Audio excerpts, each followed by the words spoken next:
کی اصلی محنت سے کوئی تعلق نہیں. جانتے ہو دعوت و تبلیغ کی محنت کیا چیز ہے؟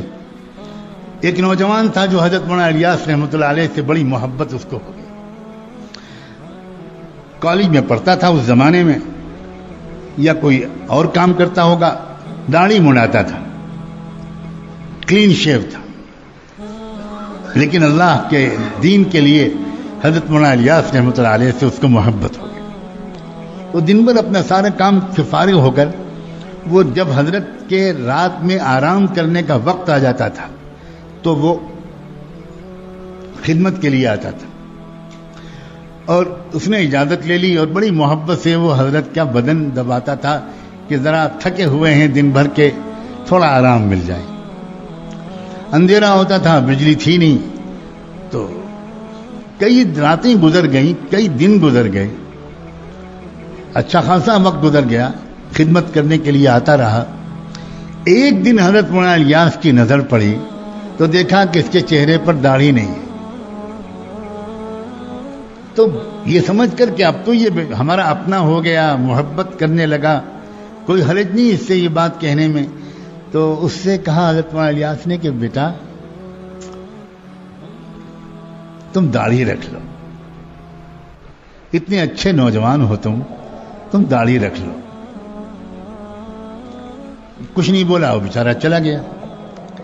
لیکن ابھی اس کو فوراً داڑھی رکھنے کی ہمت نہیں ہوئی، تو اس نے پھر حضرت مولانا الیاس رحمۃ اللہ کے پاس آنا ہی چھوڑ دیا، ڈر کے مارے، شرم کے مارے کہ میں نے ان کی بات نہیں مانی، کیسے جاؤں ان کے پاس. بس اتنا ہوا. اب جب ایک دن نہیں آیا، 2 دن نہیں آیا، تو یہ ہے دعوت و تبلیغ. حضرت مولانا الیاس رحمۃ اللہ علیہ بے چین ہو گئے، اور بے چین ہو کر اس لڑکے کو برا بلا نہیں کہنا شروع کیا. اپنے ساتھیوں سے کہا کہ میری مغفرت کی دعا کرو، مجھ سے کتنی بڑی غلطی ہوئی ہے، میں بھی کیسا بے سلیقہ جلد باز انسان ہوں. اتنا پیارا اللہ کا بندہ آتا تھا اور میں نے جلد بازی میں اس سے کچھ کہہ دیا، اور وہ بیچارہ ابھی شاید عمل نہیں کر سکا اور اس نے آنا بھی چھوڑ دیا. اب میں اس کو کہاں ڈھونڈوں؟ تو 2 رکعت صلاۃ الحاجت پڑھ کے نماز پڑھنی شروع کر دی. اللہ اس نے بندے کو بھیج دیجئے، میں اس سے معافی مانگ. اللہ ایسا نہ ہو کہ میری موت ہو جائے، میرا وقت آ جائے اور میں اس سے معافی نہ مانگ چکا ہوں. اللہ بھیج دیجئے اس کو، مجھے سمجھ میں نہیں آتا میں کہاں تلاش کروں اس کو. چند دن کے بعد ان کی دعاؤں کی قبولیت کا یہ اثر تھا کہ وہ نوجوان شرمایا ہوا بہرحال آ گیا، لیکن آگے نہیں بڑھ رہا تھا.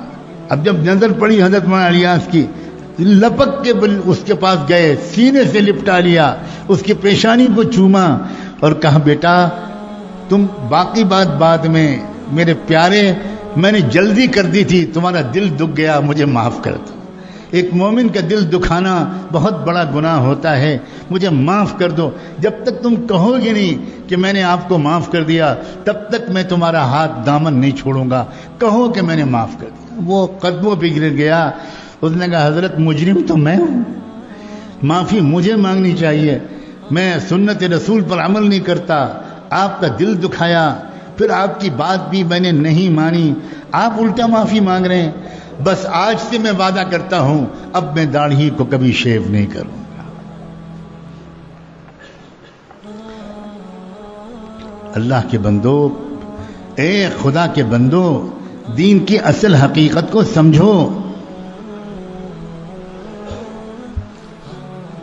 جب کسی انسان کے اندر دین کی اصل حقیقت اترتی ہے تو یاد رکھنا اس کی نظر لوگوں کے ظاہر سے پہلے اور ظاہر سے زیادہ ان کے باطن پر پڑتی ہے.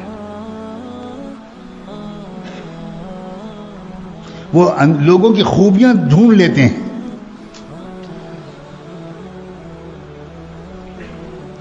اس لیے ظاہری طور پر کچھ دینی شکل صورت بنا لینے پر مطمئن اور قانع ہو کر نہ رہ جانا، اس کا